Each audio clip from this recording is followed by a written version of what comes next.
Hello student, new chapter start करायचं आधी new chapter काय आहे? फॅक्टरायझेशन. तर फॅक्टरायझेशन मीन्स फॅक्टर्स कसे फाइंड करायचे हे आपल्याला माहीत असायला पाहिजे. फॅक्टर्स कसे फाइंड करायचे? Factors means common factor. Common म्हणजे याच्यातही दिसतंय प्रॉपर्टी, ती त्याच्यातही दिसते, दोघांमध्ये सारखी, त्याला आपण कॉमन म्हणतो, राईट. फॅक्टर मीन्स ज्याच्यापासून तो नंबर बनलेला आहे किंवा टर्म बनलेली आहे. कसं? x² + 6x, तर प्लस मायनस साईडनी टर्म सेपरेट होतात.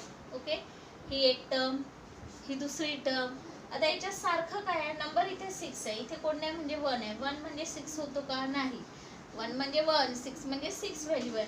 बट x² आणि x एक्झॅक्टली इक्वल नसले तरी ह्याच्यात x आहे, तर कॉमन काय झाला? x. किती आहे x? याच्याकडे एकच आहे, याच्याकडे 2 आहे, म्हणजे एक तर आहेच ना. तर जो कॉमन आहे दोघातही आहे, याच्यात 2 आहे का x? नाही आहे, म्हणजे दोघात आहे ते लिहायचं. कोण आहे? x आहे, तर x लिहिला. ओके, काढला ब्रॅकेटच्या बाहेर. हां, इथे ब्रॅकेट लिहावं लागतं. फॅक्टर फाडायचे म्हणजे ब्रॅकेट कंपल्सरी लिहायचा. जो कॉमन आहे, कॉमन फॅक्टर बाहेर काढायचा आहे. ठीक आहे. आता बघा, साईन मी जसंच्या तसं ठेवते. साईनच्या अगोदर x² आहे, याच्याकडे 2x होते, एक x बाहेर निघाला, तर एक x उरला, लिहिला. समजलं? सिंपल आहे. प्लसच्या नंतर 6 आणि x होता, तर x एकच होता, तो बाहेर निघाला, तर कोण उरला? 6. तर हे झालं याचं फॅक्टरायझेशन. फॅक्टरायझेशन म्हणजे 2 सेपरेट फॅक्टर्स काढा, ब्रॅकेट कंपल्सरी लिहावा लागतो. सिंपल आहे. याचा यूज आपल्याला फॅक्टरायझेशन चॅप्टरमध्ये करायचा आहे. आता याच्यामध्ये कोण कॉमन आहे बघा. इथे 3 आहे, इथे नंबर आहे का? नाही, तर नंबर कॉमन निघणारच नाही. मग अल्फाबेट निघतो का? अल्फाबेट म्हणजे व्हेरिएबल हो. याच्याकडे 3x आहे, याच्याकडे 2x आहे, तर किती x सारखे आहे? 1x आणि 2 सुद्धा, याच्याकडे 2 आहे, याच्याकडे 3 आहे, म्हणजे 2 आहेच ना. 3 आहे म्हणजे 2 तर आहे, त्याच्याकडे 3 आहेत.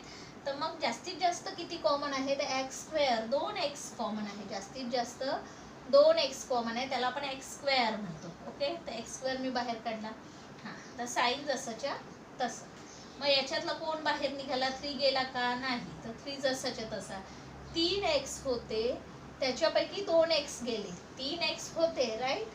2 गेले, किती उरले? एकच. तर मग उरलेला 1x लिहावं लागेल. उरला आहे तर उरलेला आतमध्ये लिहायचं. साईन जसंच्या तसं. याच्याकडे 2च x होते, ते पूर्णच्या पूर्णच बाहेर गेले. आता कोणी नाही, म्हणजे इथे कोणता नंबर होता? 1, तर आठवणीने इथे 1 लिहायचा. समजलं? सिंपल आहे. हां, आता इथे बघा, इथे नंबर तर कॉमन दिसत आहेत, 4 आणि 2. तर नंबर कॉमन दिसत आहे, पण 4 म्हणजे 2 होते का? नाही. 2 म्हणजे 4 होते का? नाही. मग कॉमन नाही निघणार का? तर नाही, तसं नाही आहे, कॉमन निघतो. या 4च्या आतमध्ये कोणते कोणते फॅक्टर्स आहेत? तर 4 कसा बनला? 2 × 2. समजण्यासाठी लिहिते.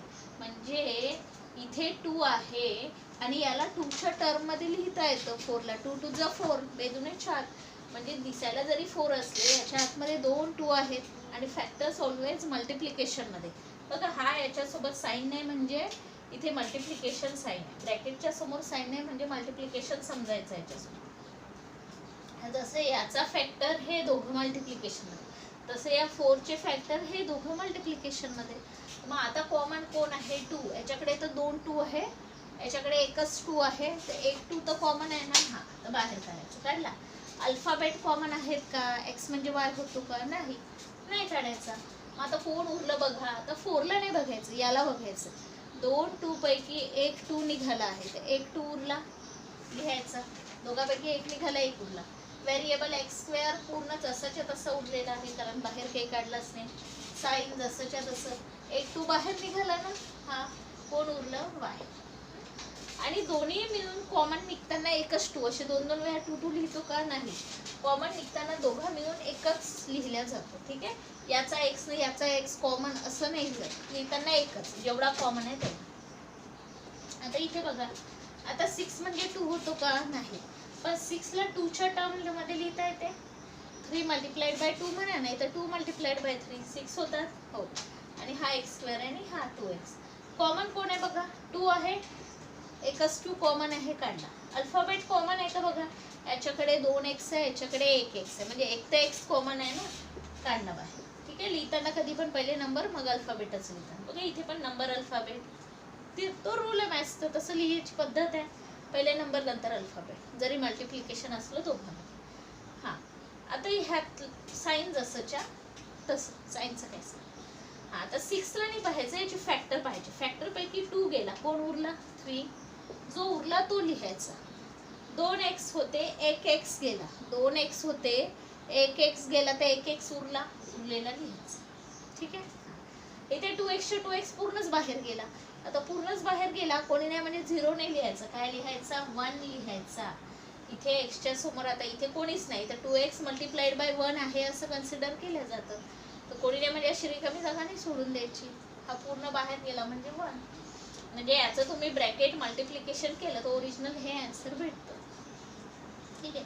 आता इथे समजा ते तुम्हाला फॅक्टर्स फाइंड करणं, जर हे समजलं ना तर तुम्हाला फर्स्ट प्रॅक्टिस सेट इझीच आहे.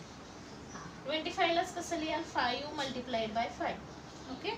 25ला कसं लिहाल 5 मल्टिप्लाइड बाय 5 आणि हा 5m आहे.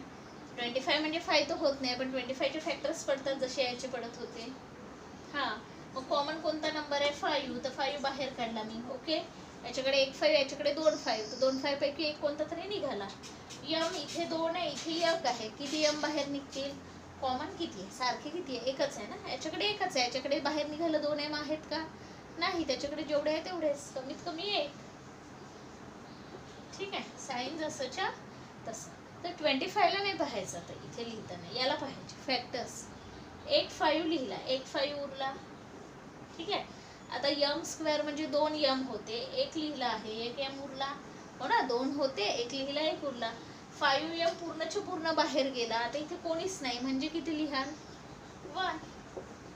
समजलं. सिंपल आहे, समजत असेल. आता इथे बघा 12 आणि 16 कॉमन कोणाच्या टेबलमध्ये येतात, 2च्या टेबलमध्ये येतात, आणखी 2च्या टेबलमध्ये येतात, राईट. आणखी 4च्या टेबलमध्ये येतात. तर मोठावाला टेबल लिहायचा. ठीक आहे. 2 वाला टेबल लिहिला तर अगेन त्याचे कॉमन फॅक्टर्स निघतील, म्हणून लिहिताना मोठावाला टेबल लिहायचा. तर दोघं नंबर 2च्या टेबलमध्ये येतात, कोणाकोणाच्या टेबलमध्ये येतात शोधून घ्यायचं. 2च्या टेबलमध्ये येतात, राईट. 4च्याही टेबलमध्ये येतात, आणखी कोणाच्या 8च्या टेबलमध्ये हा आहे तो हा नाही येत, तर 8चा टेबल नाही लिहू शकत. 6च्या टेबलमध्ये हा आहे तो हा नाही येत, 6चा टेबल नाही लिहू शकत. तर कितीच्या टेबलमध्ये येतं, कितीच्या पाड्यात येतं, तसं 2 आणि 4. तर मोठा कोण आहे 2 की 4, तर 4, तर 4चं लिहायचं. 4 3 जा 12, 4 3 12, 4 4 जा 16, 4 चौक 16. ठीक आहे. कॉमन कोण आहे दोघात 4 लिहिला. याच्याकडे 2 एम, याच्याकडे 1 एम. कॉमन कमीत कमी किती आहे 1 एम आहे, तो लिहिला. हा साईन जसंच्या तसं.